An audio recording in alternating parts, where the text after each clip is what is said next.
Bienvenidos a Haremos Historia. Yo soy Giselle Luna y este es el podcast que busca compartir con nuestros escuchas páginas de la historia de México, la cual está llena de cultura, héroes y uno que otro chisme buenísimo. Conmigo está mi hermano Sebastián Luna. Ya saben que él nos acompaña cada semana, pero no sabe de qué se trata el tema. Pónganse cómodos que a partir de este momento haremos historia.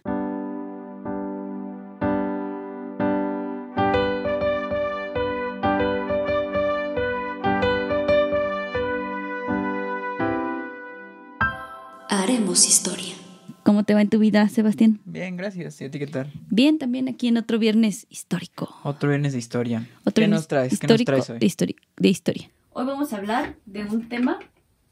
Me está acomodando, está muy arriba. Ok. Hoy vamos a hablar de un tema del cual muchos han escuchado, pero poco se habla. Y no tiene tanto.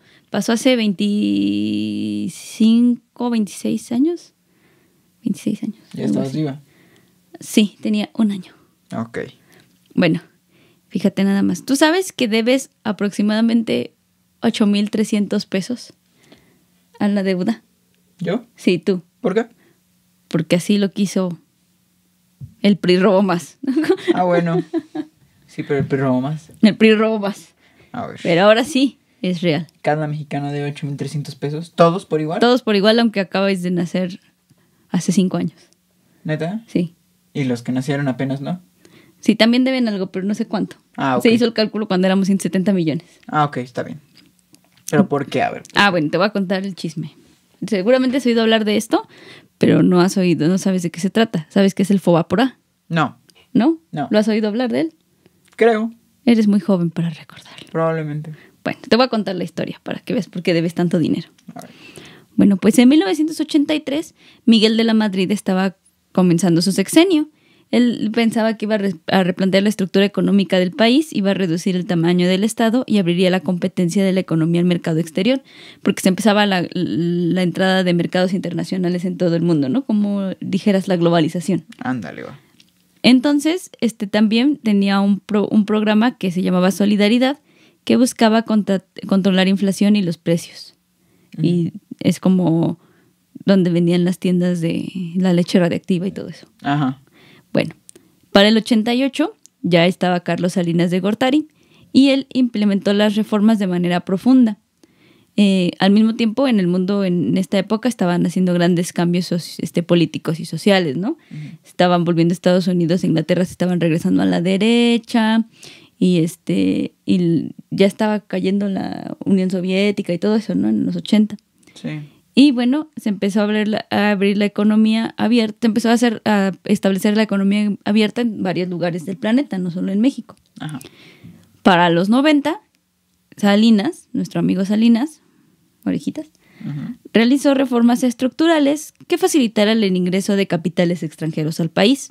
Ajá. También les dio facilidades a los bancos que ya había privatizado. Ajá. Además, inició la negociación del Tratado de Libre Comercio del Norte con Estados Unidos y América Latina y Canadá. Ah, okay. Y también empezó a hacer libre comercio con América Latina. Entonces, en esta época se privatizaron varias empresas. Uh-huh. Que eso yo creo que se has escuchado, ¿no? Que se privatizó Telmex, ajá, Aeronaves de México, Mexicana de Aviación, Grupo Dina, Ingenios Azucareros, la minera Cananea y 4,000 kilómetros de autopistas para operarse por el sector privado.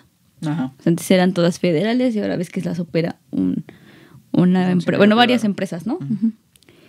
Y bueno, pero lo mejor de todo es que estas empresas las vendió bien baratas a sus amixes. Ajá.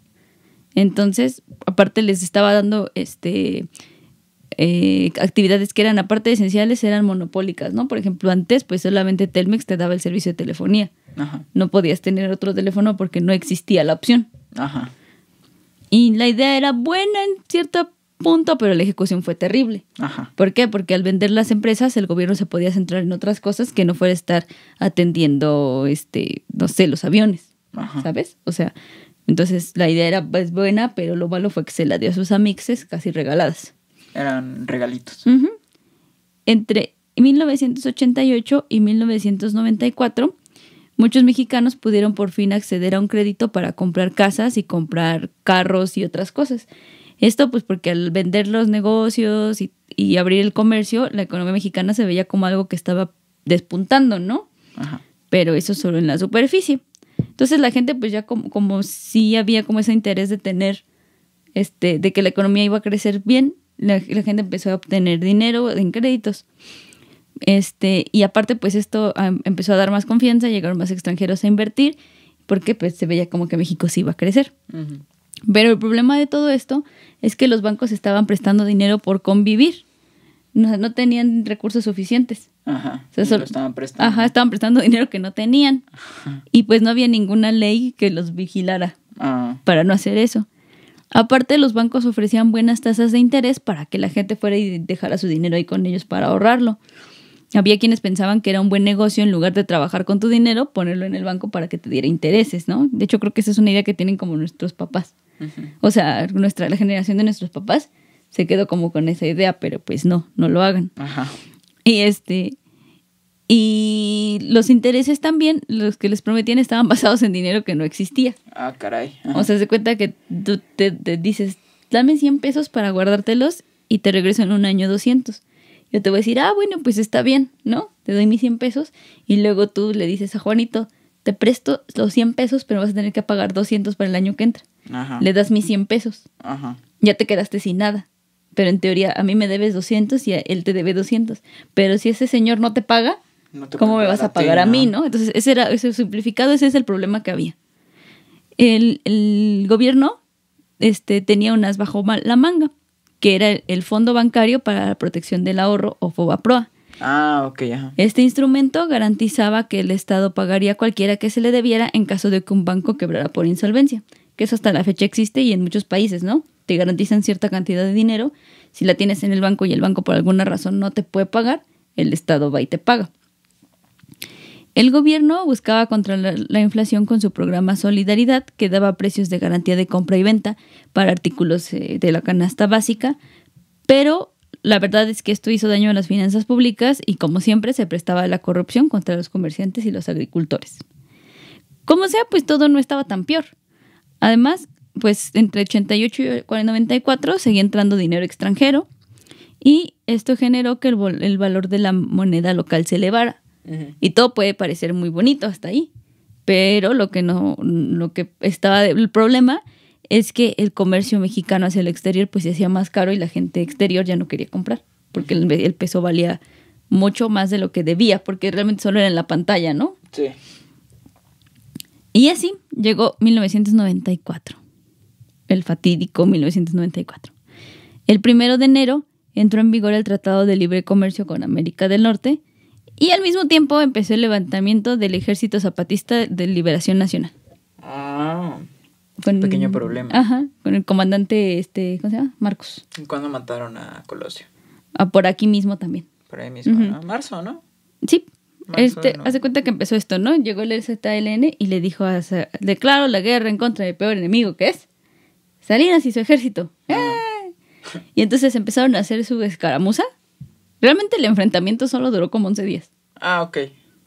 Fue breve. Sí, pero el problema fue que estaba todo tan tenso que pensaron que ya se iba a iniciar otra revolución. Ajá. Entonces la gente, tanto mexicana como extranjera, tenía miedo y ya nadie quería invertir en México, a pesar de que estaba el Tratado de Libre Comercio, Ajá. que permitía que entraran tanta capital extranjero. Ajá. No querían porque decían, no, es que estos vatos en Va a cualquier haber un momento problema ahí, ¿no? se van a empezar a pelear. Y como mencionabas, también en el 94 se dieron las elecciones presidenciales, que fueron manchadas trágicamente al ritmo de Ay la Culebra, Ajá. con el asesinato de Luis Donaldo Colosio Murrieta el 23 de marzo. 3 de marzo del Que 94. si no sabían, lo mataron cuando sonaba Ay la Culebra. Ajá. Le dieron un plomazo. Sí, poquito. Bueno, 2, ¿no? 3, no sé cuántos fueron. Creo que 2. Una acá y acá. otra acá, y solo era un pistolero porque guiño, guiño. Ajá. Nadie supo quién era. Sí, no sé, estuvo muy extraño todo eso. Pero bueno, teorías de conspiración aparte, esto trajo un ambiente de incertidumbre y pues los extranjeros dijeron, no hombre, o sea, matan candidatos presidenciales, tienen al STLN ahí, no, vámonos de aquí, ¿no? Ajá. Sacaron corriendo su dinero. Entonces la Secretaría de Hacienda dijo, idea, y hizo una cosita que se llamaban tesobonos.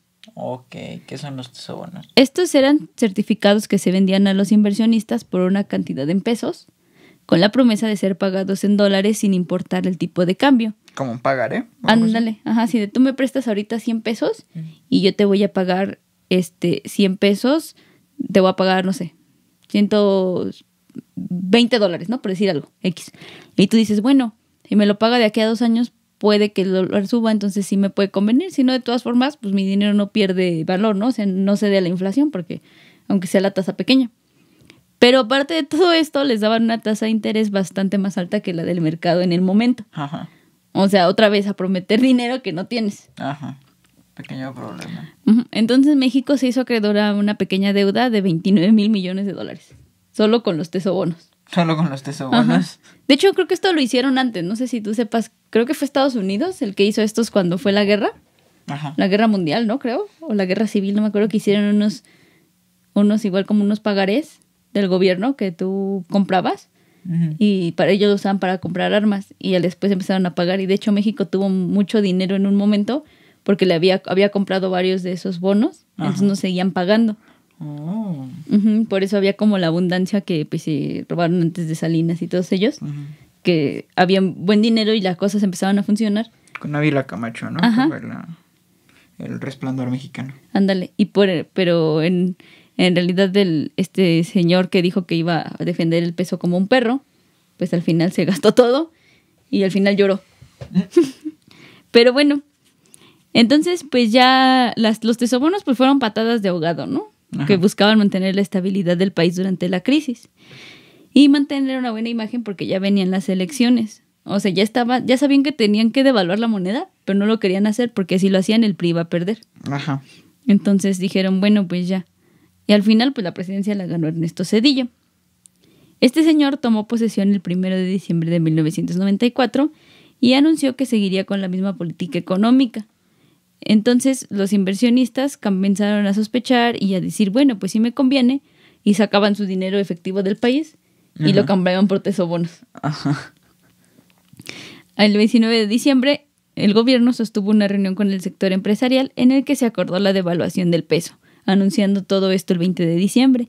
Y para el 21 de diciembre ya habían salido más de 100 millones de dólares de las reservas del país. ¿Fue cuando el peso valía, cuando las cosas valían millones? No, eso fue antes. ¿Cuándo fue eso?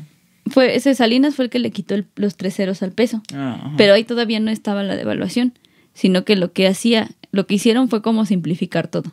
Ajá. Porque haz de cuenta, o sea, tú comprabas una coca y te costaba 400 pesos. Así puede no parecer complicado.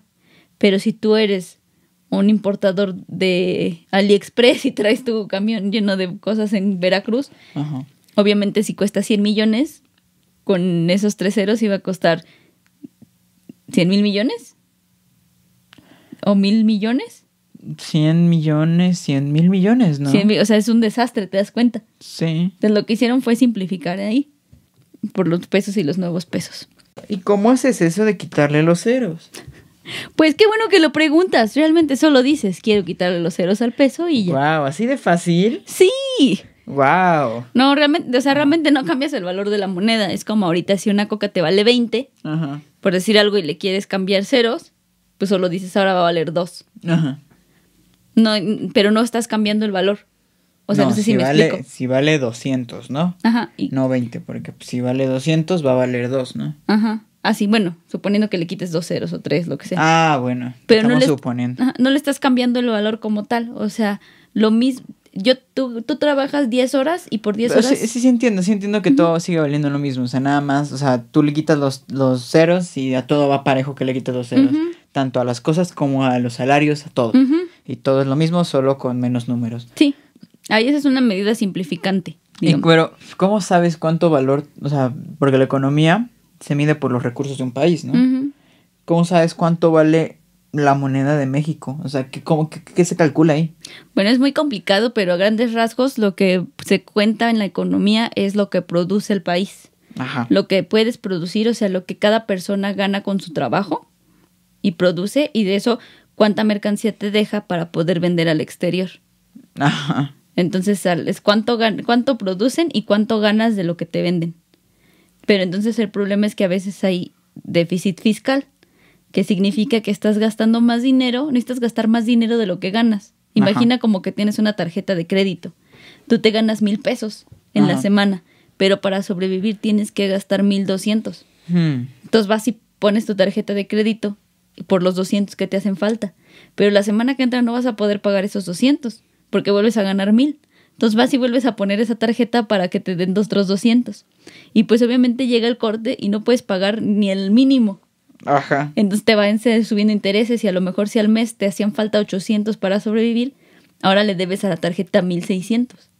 Ah, pero o sea, todo esto se mide con ventas al extranjero. Ventas al extranjero y producción local. Y si tú te vuelves un país autosustentable, que tú solito te alimentas a tus habitantes y trates de requerir lo mínimo de afuera, Puede funcionar. ¿qué pasa con la economía? Eso que todo se mueve aquí adentro, ¿no? Pues realmente no pasa nada mientras puedas mantener a la gente de manera que lo que ganen les alcance para vivir. Ajá. Ese es el real problema. O bueno, uno de los problemas reales. Y a grandes rasgos, porque no soy economista ni nada de eso, ¿no? Eso es lo que yo comprendo. Entonces no pasa nada mientras no gastes más. El problema más del país, o de México al menos, es que gasta más de lo que gana. Oh, ¿y cómo funciona el Bitcoin? Eso no lo sé, yo qué sé. Bienvenidos a Economía. Estaba probando. Y bueno, entonces, este señor, pues ya, señor, el 21 de diciembre anunciaron la devaluación, ¿no? Con la incertidumbre por el ZLN, el asesinato de Colosio y la devaluación, salieron todas las reservas internacionales de mexicanas. Entonces, en inicios del 94 tenían en las reservas 24,000 millones de dólares. Y terminamos el año con solo 2,600 millones. O sea, se fue mucho dinero. Y además, aparte de todo, faltaba contar los tesobonos. Ah, caray. Y era una deuda en dólares que no teníamos ni cómo pagar. A Caracas, ¿no? A Caracas, sí. Entonces el precio del dólar pasó de 3.44 a 5.10 en cuestión de días. ¿El dólar? Oh. Surgió además el IVA del 15% a todos los productos, servicios y demás. Ajá. ¿Ahorita qué es 16%? Ahorita ¿no? ya es el 16%. Pero si desde ese momento es el 15%. Pues o sea, vamos de Guatemala a Guatepeor. Digo, no ha cambiado mucho. Nope. Bueno, también es que cuando nos ponen impuestos nuevos temporales, nos los dejan. Por ejemplo, la tenencia vehicular, creo que la de la Ciudad de México. Sí. No sé si se paga en todo el país, pero la de la Ciudad de México surgió. ¿Quién sabe? Para pagar las Olimpiadas del 68. ¿En serio? Sí. ¿De ahí viene la tenencia? Sí. ¿Y por qué seguimos pagando tenencia? ¿Por qué no? Qué tontería. O sea, ¿estás de acuerdo que es un impuesto tonto? Sí. Lo pusieron para ayudar a juntarse, para hacer la vaquita entre todos para financiar las Olimpiadas. Pero vieron que sí rendía. Ajá, cosa que dices, bueno, está bien, es algo extraordinario y va a ser una fiesta, vamos a poner, ¿no? Ok. Pero ya después nos lo dejaron, ya nunca nos lo quitaron. Y hasta la fecha lo seguimos pagando. ¿Solo los coches pagan tenencia? Las motos, los coches, remolques... Todo lo que tenga un motor. ¿Todos los vehículos pagan tenencia? ¿Todos los vehículos, no sé, matriculados? Ajá. ¿Requieren tenencia? Todos los que requieren una placa, tienes que pagar una tenencia. Sí, matriculados, por eso. Eso, sí. Y bueno, se puso el IVA, el gobierno contrajo su actividad y las tasas de interés se fueron a Plutón. Lo que hacía que la gente... bueno, porque aparte te acuerdas que comentamos que la gente empezó a agarrar créditos por convivir. Ajá. Pues ahora ya se ahogaban en las deudas porque no eran las tasas que se ofrecían en estos créditos que habían agarrado, no eran tasas fijas. Como ahora que tú sacas un préstamo y te dicen, me vas a pagar 10% de mi crédito, ¿no? Ok. No, entonces eran tasas variables que se regían conforme iba el mercado. En el momento en el que lo sacaron parecía buena idea porque la economía parecía estar estable y parecía ir en crecimiento. Pero como las tasas eran variables y ahorita todo se estaba derrumbando dentro de mí, pues las tasas se fueron horriblemente altas. Si yo debía a lo mejor el 2%, ahora ya debo el 200%. ¿Estás de acuerdo? Entonces ya gente ya no podía pagar. Así, había bancos que tenían así sus naves de estacionamientos de los carros que les devolvía la gente, casas que devolvieron y todo eso, porque la gente ya no pudo pagar. Ajá. Entonces el costo de la vida se duplicó, nadie podía pagar sus deudas y esto trajo una crisis dentro de los bancos porque a quien se le ocurre, habían prestado muchísimo dinero. O sea, te presté mi dinero, yo te acuerdas que prestamos los 100 pesos, ¿no? Sí. Entonces yo ya no te puedo pagar. Ya no recibes el dinero que yo te debo. Pero que el que te dio los 100 pesos originalmente está queriendo su dinero ¿Por qué? Porque necesita dinero, porque ya no hay dinero para sobrevivir. Ya Ajá. no puede ahorrar. Pero tú no tienes cómo darme mi dinero, ¿estás de acuerdo? Porque no tengo dinero. Ujú. Entonces los ahorradores ya no podían tener sus ahorros porque ya no había liquidez del banco. ¿A eso se le llama que se cae la economía? Sí, ¿Eso se refiere? ahí se estaba cayendo la economía porque no había dinero, literalmente. La economía es un sistema muy frágil, ¿no? Sí, como lo de GameStop. Como lo de GameStop. Lo vimos todos en nuestros ojos. Todos lo vimos. Y bueno, para 1995, bueno, pues aquí todo se estaba derrumbando y todos estaban corriendo en círculos así, ¿no? Chale, deberíamos de reunirnos en Reddit para levantar la economía, ¿no? Yo creo. Y bueno, pues para 1995, el presidente de Estados Unidos, Bill Clinton, promovió un paquete de $50 mil millones para que México pudiera pagar los tesobonos y volviera a operar. Porque, o sea, el banco no tenía dinero y México tampoco. ¿Y dónde saca dinero el Banco Central? Porque, bueno, la reserva del Banco Central, porque pues, de ahí sale todos los préstamos que hacen en los países, ¿no? De Estados Unidos, del Banco Central, de la El Banco Reserva Mundial, Nacional. ¿no? Ajá. Pero se supone que que siempre es de Estados Unidos, o sea, siempre acuden a esa reserva. ¿Cómo le hace para siempre tener dinero? Quizá tiene mejor administración. O sea, yo creo que sí, pero... Quizá un poquito menos de corrupción. No, o una yo corrupción menos descarada. Tampoco sé de economía, pero estaba viendo que supone que igual pasa en Estados Unidos, que han prestado más dinero del que tienen. Ujú. ¿Y cómo pasa eso? No lo sé. Bueno, ni modo. Pero en este momento, como México, en ese entonces México era el que más le compraba cosas a Estados Unidos, pues a Estados Unidos no le convenía que nosotros no tuviéramos dinero para comprarle, ¿no? Porque se le iban a quedar sus cosas. Entonces dijo, bueno, te voy a prestar $50 mil millones y me pagas esos tesobonos ahorita y dejas de meterte en payasadas que no puedes pagar. Entonces, bueno, ya México pagó su deuda en dólares de los tesobonos y ahora venía el rescate bancario, porque era otra parte de la economía muy importante que se estaba cayendo, ¿no? Y entonces activaron el FOBAPROA para rescatar el ahorro de los cuentavientes. Ujú. La idea parecía increíble, la ejecución fue asquerosa. Y ahora verás. El rescate bancario se llevó en medio de controversias porque la negociación de las deudas de los bancos se hacía en secreto y siempre estaba cambiando. Ajá. Lo que levantó sospechas de corrupción entre políticos y empresarios. ¿Por qué? No lo sé. Y bueno, fue horrible porque el sistema de rescate, o sea, funcionaba así. El sistema de rescate pedía que los ahorradores se declararan en bancarrota para poderles pagar lo que tenían en el banco. Cosa que tiene mucho sentido. Sí, O sea, yo te di mi dinero y tú ya no me lo puedes dar, yo estoy en bancarrota. sí. Entonces, si yo voy y le digo, oye, FOBAPROA, es que el banco de Sebastián me quitó mi dinero. Ah, ¿me puedes pagar? No, pues sí, ten tus 200 que te debían. Ah, gracias. Y me voy, ¿no? Entendible, sí. Pero el problema fue que los bancos también se empezaron a declarar en bancarrota. Ay, Dios. ¿Y ahí qué haces? Pues les tenían que pagar a los bancos también. O sea, la ley, o sea, seguían... No había nada ilegal. ¿Quién le pagaba a los bancos? ¿El gobierno? El FOBAPROA. Ah, el FOBAPROA. Entonces ahí es donde vino el problema. Para 1995, la aplicación del FOBAPROA generó una deuda por $550 mil millones más intereses. Y además de esto, pues generó que se movió tanto la política que le quitó la hegemonía en las cámaras al PRI y permitió el ascenso de las fuerzas opositoras del PAN y del PRT. Felipe Calderón, se presentaba como defensor del empresariado nacional y en el PRD, nuestro cabecita de algodón, que en ese entonces todavía no era cabecita de algodón, rechazaba la idea de que el Estado absorbiera las deudas de los bancos y las empresas. Se nació canoso, ¿no?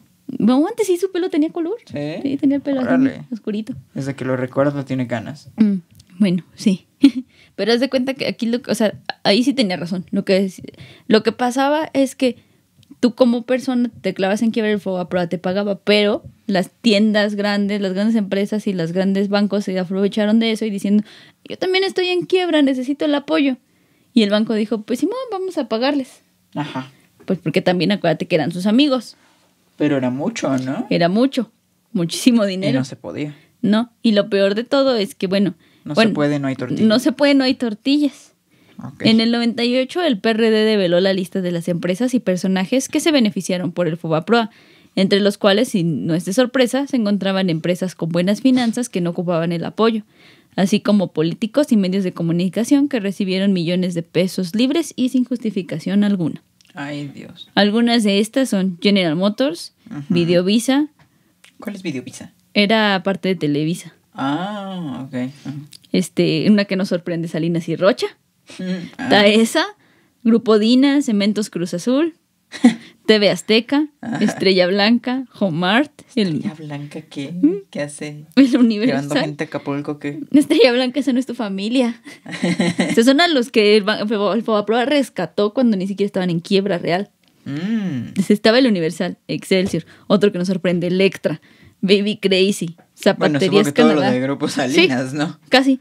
Chedraui, Del Monte y hasta Reino Aventura. ¿De quién era Reino Aventura? Era mexicano, no sé de quién era, pero sí era mexicano. Ahorita Sí, era ya no de- se vendió a sí, era extranjeros. Ajá, se vendió el parque a Six Flags. Y aparte, otra cosa bien padre es que había políticos como Alberto Labastida y Vicente Fox Ajá. entre los beneficiados. O sea, técnicamente no se hizo nada ilegal, pero la repartición fue a mañana para beneficiar más a los que al gobierno les convenía a causa del erario. Estuvo mala onda, ¿no? Sí, porque, o sea, el problema es que, o sea, esa Fobaproa era como un ahorrito. Ajá. Entonces dice, bueno, con ese ahorrito pagamos lo que ya se rompió, ¿no? Ajá. En este caso, pues el dinero que se le debe a los ahorradores. Sí. Hasta ahí suena bien. Pero luego Suena llegaron las excelente. grandes empresas a decir, es que yo también ocupo. Y acapararon todo. Ajá, y aparte de eso, no solo acapararon todo, sino que pues es con más dinero prestado para pagarles, o sea, para resolver el problema y dicen, bueno, después entre todos pagamos. Ajá. Pero el problema de todo esto es que pues quienes están pagando son los mexicanos, porque Oh. se metió a deuda pública. O sea, el Fobaproa hizo que las deudas privadas, que era lo que debían los bancos, lo que debían las empresas, era una deuda suya, se hiciera pública y ahora por eso todos la debemos. Ah, ¿nosotros qué? ¡Exactamente! ¿Yo qué? Ese es el problema y ahora debes 8,000 pesos. ¿Y hay alguien que lo haya pagado? No, porque te lo van descontando de a poquito. Aparte de todo, el problema es que, bueno, se tenía la proyección de que se iba a acabar de pagar la deuda del Fobaproa para el 2070. Pero el problema de todo esto es que estamos pagando con una tarjeta, estamos pagando el mínimo, solo estamos pagando intereses y no hemos reducido casi nada de la deuda. No estoy seguro de si tengo planes de seguir aquí en el 2070. Pues pagas igual. Ah, bueno.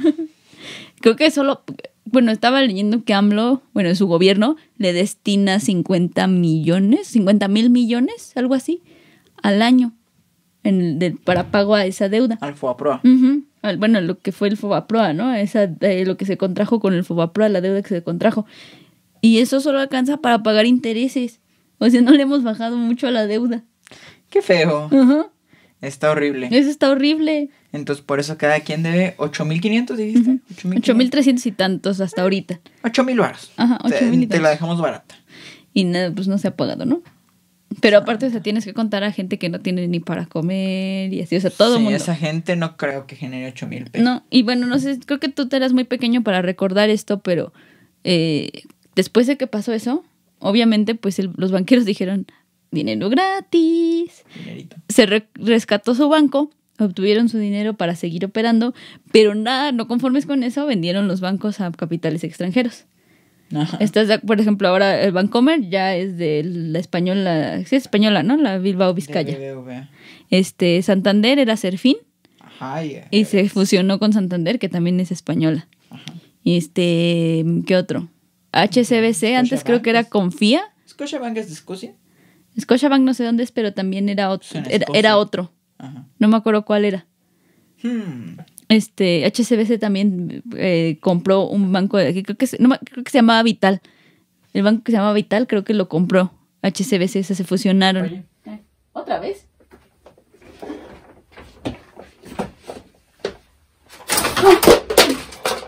Santo Dios. Y también el único banco que creo que sigue siendo mexicano así es Banorte. Ajá. Ah, no, y aparte Banamex se vendió a Citi, Sí, tío, ¿no? a Citigroup. Pero aparte todo el mundo estaba muy enojado de que la venta de Banamex porque tienen muchas cosas culturales, o sea, tienen pinturas, casas coloniales y así. Ajá. Y todo pasó directamente a manos de Citigroup. Material extranjero, ¿no? Ujú. Entonces, pues muchas empresas igual también se vendieron, Reino Aventura se vendió a Six Flags. Sí. Y cosas así. Entonces tú tenías tu dinero gratis que te dieron para seguir operando y lo dijiste, a fuerza ahora lo voy a vender. Ajá. Lo vendiste y tuviste más dinero, ¿estás de acuerdo? Sí. Y como Ganaste doble, ¿no? premio doble. Premio doble. Y como gran descaro, Ernesto Cedillo después fue parte del consejo de Citigroup. Qué mala onda. Y pues bueno, ya. Así tenemos ahora. Bueno, aparte en el septiembre de 1998 las cámaras llegaron a una mayoría con el apoyo del PRD. Acordaron revisar la deuda y ser más estrictos con las actividades bancarias. Se creó el Instituto para la Protección al Ahorro Bancario, o IPAB, que es ahora el que protege el ahorro de la gente y absorbió las deudas del FOBAPROA. El PAP. IPAB. IPAB. Y ahora le debemos al IPAB.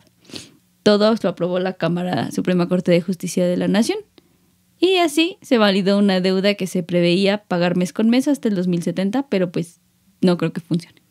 No es mucho tiempo. Del 94 o 98 al 70. Sí. Son 80 años de pagar algo que ni era nuestro.